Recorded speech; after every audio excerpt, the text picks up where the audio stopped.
Pemirsa, pelarian Anggoro Wijoyo selama 4 tahun berakhir di tangan KPK. Ia tertangkap di Shenzhen, China kemarin sore, dan untuk mengetahui reaksi aktivis anti korupsi atas penangkapan ini, kita sudah terhubung dengan peneliti Indonesia Budget Center, Apung Widadi.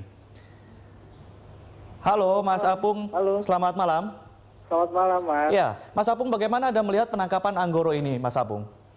Ya, kalau kemarin misalnya tahun baru itu KPK memberi kado Anas misalnya ditahan.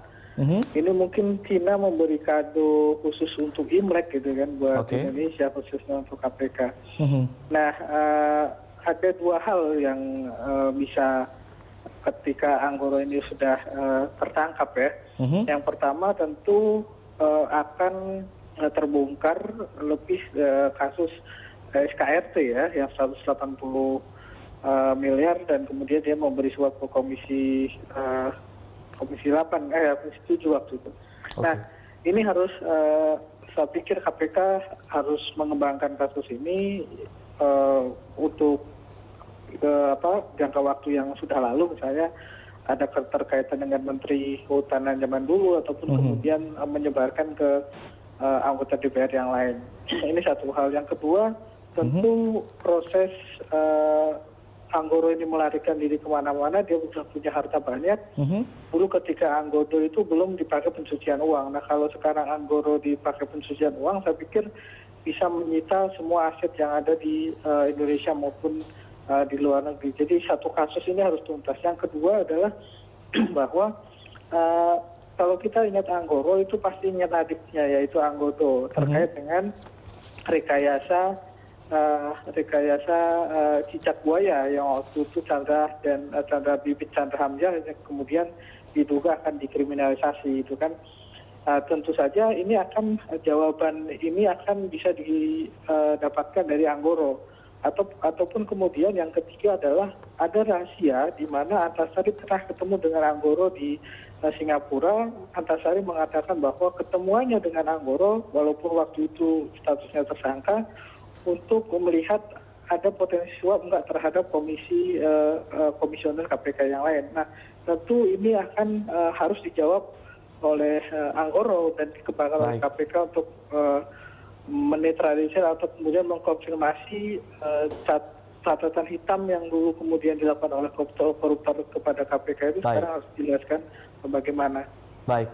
Mas Apung, ini akan menjadi sebuah pembongkaran kembali kasus-kasus lama begitu ya. Apakah ini nanti akan juga membongkar kasus-kasus yang lain, terutama mengenai kasus-kasus perselingkuhan pengusaha dengan DPR, Mas Apung? Ya, itu sudah pasti ya, bahwa memang untuk proyek-proyek yang besar itu pasti akan melibatkan DPR, dan juga kalau melihat itu kasusnya di Kementerian Kehutanan tentu akan menyangkut menteri pada saat itu ya. Tentunya ini akan sangat besar, dan kemudian kasus kehutanan ini akan kemudian naik lagi gitu kan.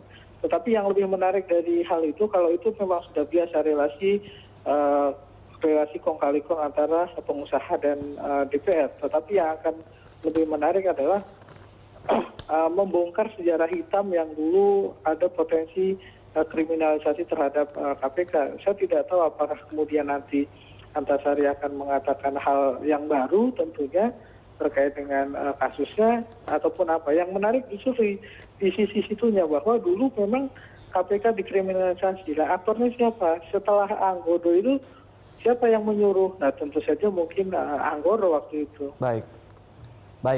Mas Apung, kalau dari sudut pandang aktivis, kenapa begitu lama kemudian KPK baru menangkap kembali Anggoro? Sudah sekitar 4 tahun, 5 tahunan begitu. Kenapa butuh waktu begitu lama? Iya, hampir 6 tahun ya. Prosesnya kan memang Anggoro ini kemudian memanipulasi WNI palsu ke luar negeri gitu kan. Nah, dulu titik lemahnya awalnya dulu adalah ketika ditetapkan sebagai tersangka, belum kemudian dicekal ke luar negeri, Anggoro ini sudah lepas duluan gitu loh. Nah, ketika KPK mau menangkap Anggoro, ada kasus cicak buaya itu. Jadi ini yang membuat lama gitu kan. Sengaja memang dimainkan oleh Anggoro. Nah, Tapi saya melihat satu hal yang positif di mana ada koordinasi yang cukup bagus kepolisian Cina gitu kan, membantu menangkap Anggoro di sana gitu. Sisi hal itu, kalau mungkin ini bukan harapannya bukan hanya KPK yang kemudian dituduh kenapa kemudian KPK sangat lama sekali kemudian menangkap Anggoro, karena ini terkait dengan koordinasi imigrasi dan kemudian Interpol gitu. Gitu. Baik. Gitu Mas. Berbeda dengan kasus Nazarudin ya, yang kemudian ada atensi besar dari masa publik Indonesia, bahkan hampir sekitar 5 miliar untuk mendatangkan dari Kolombia gitu. Ini seakan seperti berkah ya. Baik.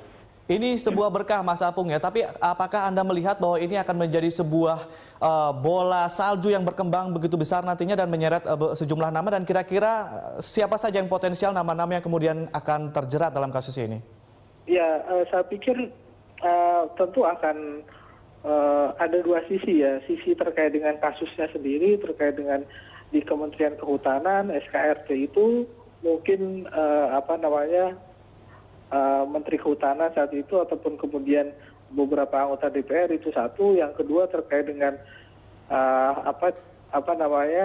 terkait dengan KPK sendiri, tentu saja Antasari dan kemudian dari KPK bagaimana reaksinya. Ini beberapa hal yang saya pikir menarik untuk ditunggu gitu kan, bagaimana reaksi dari stakeholder yang kemudian memegang informasi-informasi kunci dari Anggoro ini. Baik Mas Apung, artinya kasus ini akan juga menyerap energi bangsa juga ya, akan menjadi perhatian begitu lama begitu ya? Iya, tapi pasti ini akan menjadi satu kasus tersendiri gitu kan, satu kasus yang akan menyorot perhatian di awal tahun ini, satu hal. Tetapi yang kemudian yang paling menarik saya pikir bagaimana dulu catatan hitam terhadap kriminalisasi terhadap KPK ini akan menemukan jawabannya di Anggoro ini sebenarnya. Baik, terima kasih Mas Apung telah berbagi bersama kami di sambungan telepon.